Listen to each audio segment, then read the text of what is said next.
Queridos No. amigos y queridas amigas de Barrazón, de Animal Político, donde sea que estén, cuando sean que estén, bienvenidos a este espacio, a este diálogo que vamos a tener, una entrevista a profundidad con el ministro de la Presidencia, José Luis Lupo. Vamos a abarcar diversos temas, desde la mirada sobre el mundo, llegando a las particularidades de la política nacional. Ministro, gracias por estar con nosotros, gracias por aceptar nuestra invitación, muy, muy, muy amable de su parte. Muchísimas gracias, un placer estar contigo nuevamente. Muchas gracias, ministro. Ministro, estamos viviendo un mundo, la verdad, que muy diferente al que habíamos experimentado hasta antes de la pandemia. Definitivamente los cambios se están acelerando. En este momento hay una cita en curso en Davos, hay una delegación boliviana y Davos de pronto se está volviendo también el escenario de diálogo entre Europa y Estados Unidos por el tema de Groenlandia. Es un mundo que definitivamente ha cambiado una enormidad. Estamos en otra situación, las tensiones geopolíticas son crecientes. Ministro, ¿cuál es su punto de vista respecto a toda esta situación que se está dando alrededor del orbe? Y la visión también que ustedes han compartido dentro del gobierno sobre la situación del mundo hoy en día. Y creo que tienes toda la razón, ¿no? Hay un reacomodo, hay nuevas fuerzas en el globo que claramente se están como que yendo a sus propias regiones. Nosotros estamos en este hemisferio y nos toca también claramente un centro de poder revitalizado, por decirlo, pero claramente están como que cortándose aguas la zona de influencia de China, que es muy clara, el tema de la guerra en Europa lo que está ocurriendo en Venezuela y lo que nos empieza a afectar acá. Pero ciertamente que no estamos en una isla, Bolivia es parte de eso. Hay una zona de influencia muy clara en la que nosotros tenemos que tomar partido con cierta nitidez. Lo hemos hecho, estemos reconociendo claramente cuál es esa zona de influencia y cómo corresponde integrarnos e insertarnos en ella, que es Estados Unidos en nuestro hemisferio. Pero al mismo tiempo estamos abriendo todas las posibilidades hacia Europa, hacia Asia, hacia un pragmatismo en tema de relacionamiento internacional, en una diplomacia directa sobre ese tema y sobre todo en el impacto económico que esto pueda tener en estos nuevos ejes que el mundo está presentando, donde claramente tienes países que explican tus intenciones económicas y políticas. O sea, tienes la presencia política muy fuerte de Estados Unidos, un mercado y un sistema monetario dominante en este hemisferio, y al mismo tiempo una agresiva política comercial china que llega también a definir una serie de actividades en nuestra región, en América Latina. Y creo que eso es una realidad. Y en el caso de Bolivia, con mayor razón, porque además de esos dos factores enormes, tenemos dos grandes fronteras que son los principales mercados en Sudamérica, que son Argentina y Brasil, y que además son parte del nuevo esquema al cual nos estamos adhiriendo de Mercosur, que también acuerda históricamente con la Unión Europea, este acuerdo en el que participó el presidente en Paraguay. De acuerdo, ministro, es un mundo cambiante y en este escenario justamente ha habido un reacomodo, como usted mencionaba, de Estados Unidos, expresado muy claramente en un documento de doctrina de seguridad de noviembre del año pasado. Han habido acciones militares en consecuencia también en el lado de Venezuela y claramente hay un reacomodo. Y en medio de esto, para nosotros está el tema de Mercosur y el comercio con China. Específicamente, ministro, en este contexto, ¿cómo ve usted la relación de Bolivia con Estados Unidos y posteriormente la relación de Bolivia con China?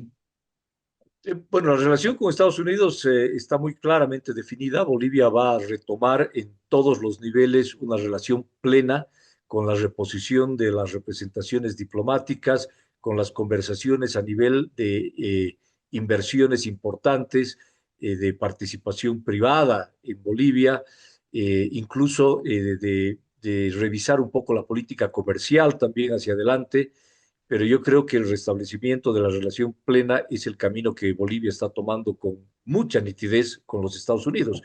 donde tenemos muchos temas para hablar, desde minería, energía, seguridad, crimen organizado, narcotráfico, etcétera, etcétera. Muchísimos temas que vinculan a Bolivia con los Estados Unidos en el interés de ambas naciones. En el caso de China, la presencia de China en América Latina en general ha ido orientada al desarrollo de infraestructura. Muchas veces este tipo de no es contradictoria para nada, por supuesto, pero es una presencia innegable que tiene en todo el territorio de América Latina, incluyendo Bolivia, donde hay una clara política y muy agresiva también de China de entrar en el territorio con todas las herramientas de infraestructura y comercio que tiene.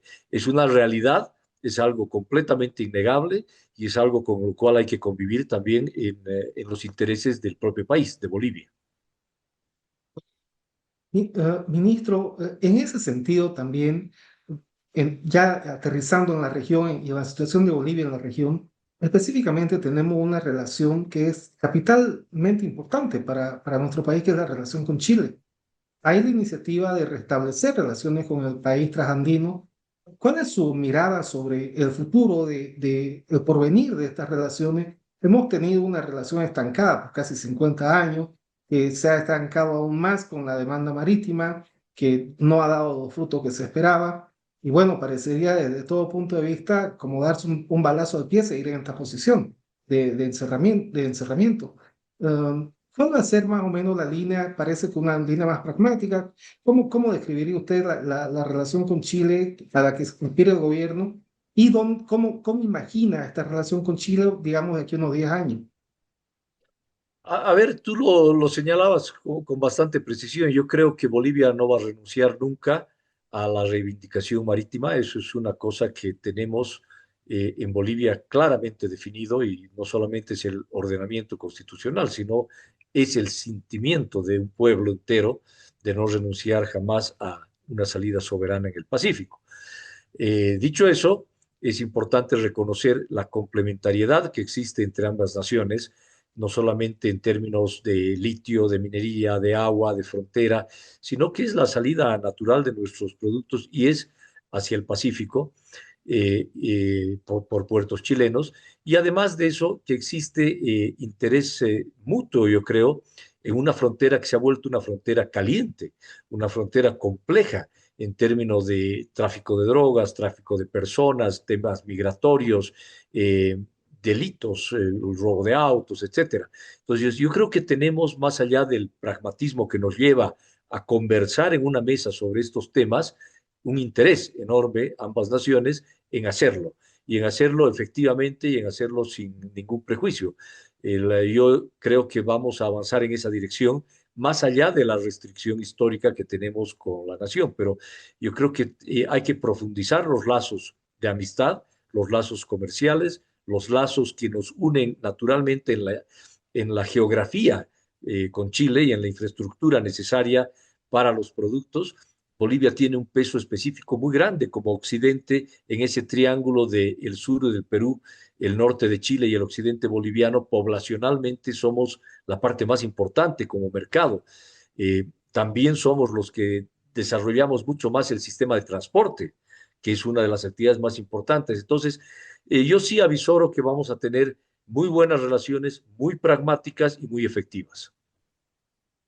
Bueno, ministro, ahora estamos compitiendo entre todos y según las cifras que tengo, eh, Latinoamérica va a ser el punto que más inversión nueva va a concentrar en minería durante 2026, impulsado básicamente por Perú, Argentina, Chile y Brasil. Ahora bien, esto lo están logrando estos países a partir de haber adecuado sus legislaciones a un mundo crecientemente competitivo. ¿Cómo avisora usted, ministro, la situación del país dentro de esta competencia? ¿Cómo ve el tema de la legislación nuestra en relación a esto? ¿Qué ajuste debe priorizar el país para hacernos competitivos y atractivos a la inversión en un momento donde, efectivamente, por las razones ya señaladas de tensiones geopolíticas, las inversiones no es que uno sencillamente ponga un cartel y vayan a venir así alegremente. O sea, esto es mucho más complejo.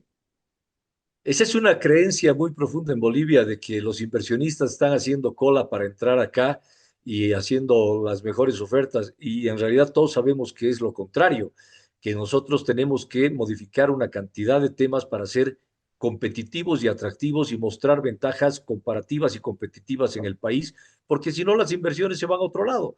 Ahí vemos las inversiones que hay en Chile y en Argentina sobre litio, en Perú, en Argentina y en Brasil en minería y una serie de otros temas estratégicos que Bolivia tiene que desarrollar.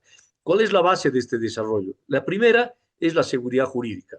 El país tiene que ofrecer seguridad jurídica a los inversionistas. De nada sirven los discursos, de nada sirve la buena voluntad, el apoyo político. Los inversionistas son privados, no son públicos. Entonces, cuando vienen a hacer el due diligence a Bolivia, no se fijan en la buena voluntad o buena relación que existe entre naciones, sino en las condiciones objetivas para invertir su dinero. Y estas pasan, en primer lugar, por la seguridad jurídica. La segunda es los cambios en la estructura a la legislación sectorial. Es indispensable hacer cambios en la ley de hidrocarburos, en la ley de energía, en la ley de minería, en la ley general del trabajo y en temas incluso que alcanzan a nuestra constitución que tienen que ver con el arbitraje para poder dar esa seguridad jurídica a los inversionistas. Ahora que tenemos muchísimas ventajas comparativas, sí las tenemos en litio, en minería, en energía, en turismo, en una serie de temas por nuestra posición geográfica y nuestros recursos naturales. Por tanto, yo creo que ese es el gran acuerdo que hoy tiene que impulsar Bolivia, un acuerdo nacional que nosotros lo llamamos inicialmente el Acuerdo del Bicentenario, pero que todas las fuerzas políticas representadas en la Asamblea tienen que socializar y tener además objetivos comunes para hacer esa transformación. Transformación que le va a permitir a Bolivia justamente mostrar que hay una nueva patria abierta al mundo, competitiva, con ganas de progresar, con necesidad de inversiones para generar divisas, empleo, progreso en el país y que lo vamos a hacer de una manera consensuada y además muy transparente, que ese es el otro tema fundamental de la legislación que se tiene que impulsar. Ministro, y esto nos lleva ya a abordar una cuestión clave de la política boliviana, que es el tema de la gobernabilidad.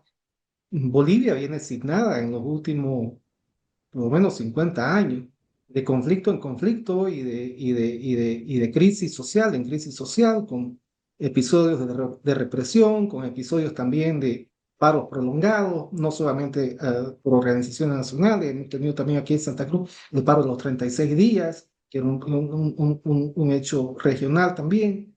Um, ¿Cómo hacemos en Bolivia? ¿Cómo imagina usted salir de esta lógica de bloqueo permanente, de ir al todo o nada? Y bueno, me parece que la señal del gobierno de sentarse y acordar y resolver esto en una mesa de negociación es una señal muy positiva. ¿Cómo ve usted la gestión de la gobernabilidad, que incluye, por supuesto, la gestión del conflicto en la gestión del actual gobierno? Si yo veo tres ejes en la gobernabilidad que son indispensables. La gobernabilidad en la Asamblea, que la hemos conversado y que es fundamental. La gobernabilidad en las calles, que es la que acaba de señalar, y que es la lógica del conflicto, la lógica de la intolerancia, del bloqueo, que eso tiene que ser superado con un chip diferente en Bolivia, donde el instrumento es el diálogo, pero el resultado es la construcción de confianza. Si no construimos confianza entre los bolivianos, mucho menos vamos a dar confianza a los inversionistas. Y esto tiene que acabar. Tenemos que convivir en paz, queremos trabajar en paz, queremos circular en paz, queremos transitar en paz y queremos trabajar por Bolivia y por nuestras familias como corresponde. Y la tercera es las regiones, que yo creo que es fundamental también en este esquema de descentralización y autonomía, el empezar a trabajar acuerdos comunes con las regiones de responsabilidad y de ejecución, porque no es solamente distribuir dinero, es generar el dinero, es tener la capacidad de generar ingresos en las regiones más allá de la distribución, porque 50% de nada haciendo nada. Entonces, tener que ser conscientes de la forma de este arreglo en el pacto fiscal que se va a llevar adelante, en un modelo de mayor descentralización y autonomía. Son los tres elementos que yo veo en la gobernabilidad, que son tres grandes desafíos. No es nada simple, son tres grandes desafíos, pero que van a terminar construyendo un país diferente y un país capaz de convivir en paz, de reencontrarse, de reconciliarse y de remar juntos por los mismos objetivos, que al final del día son los objetivos de la calidad y el nivel de vida que queremos que mejore para todos los bolivianos. Y esto significa el progreso finalmente. Entonces, ese arreglo institucional del país creo que es el que va a configurar la nueva Bolivia. Totalmente de acuerdo, ministro. Ahora, eh, casi puedo anticipar la respuesta, pero tengo que hacer la pregunta porque algunos analistas han señalado la necesidad de que el actual gobierno evite repetir el ciclo pendular de un gobierno con clase, para las clases populares, excluyente respecto, que genera sensaciones de exclusión frente a otros grupos, versus otro gobierno que toma el poder y que también de pronto asume preferencia por determinados grupos de la sociedad, clases medias, clases altas, por ponerles un nombre más específico, y que también deja de lado a las clases populares e indígenas. Este gobierno tiene una oportunidad realmente muy importante en esto, que es prácticamente el gobierno después del MAS. Eh, ¿Cómo ve, ministro? ¿Cómo analiza usted? ¿Cómo considera estos aspectos que hacen a la realidad misma de la sociedad boliviana? Bueno, yo partiría de este análisis del resultado de las elecciones, porque la gente se manifestó en las elecciones. Esos ya no son estudios, no son interpretaciones, no son encuestas, es una realidad. Es una realidad porque la gente emitió un mandato con su voto. No fue un ejercicio simplemente de salir a la escuela de mi barrio a votar. Aquí hubieron muchos estudios previos, el país venía polarizado hace muchísimo tiempo, el esquema mismo de gobierno del MAS fue mantener esa polarización, ellos y nosotros, Cambas y Collas, Taras y Caras, qué sé yo, algo que era insólitamente para un país como Bolivia absolutamente inaceptable. Entonces, yo creo que la gente, al verse en una coyuntura distinta, optó por un camino de reconciliación y de centro político que es fundamental. Ya no es más Cambas, Collas, ya no es más indígenas, citadinos, etcétera. Bolivia es un país urbano, de eso no hay duda. Casi el 80% de la población está en 30 municipios. ¿Sí? Sin embargo, en el último conflicto que nos tocó vivir, vimos que hay una realidad de un mundo campesino indígena que es fundamental establecer. Yo, dentro de todo lo malo de lo que es un conflicto, lo veo positivo el hecho de haber tendido caminos de diálogo para escucharnos, de diálogo para poder conocer estas realidades y encontrar soluciones conjuntamente. Entonces, yo creo que el único camino que tiene Bolivia realmente en ese contexto planteado es la integración de todos.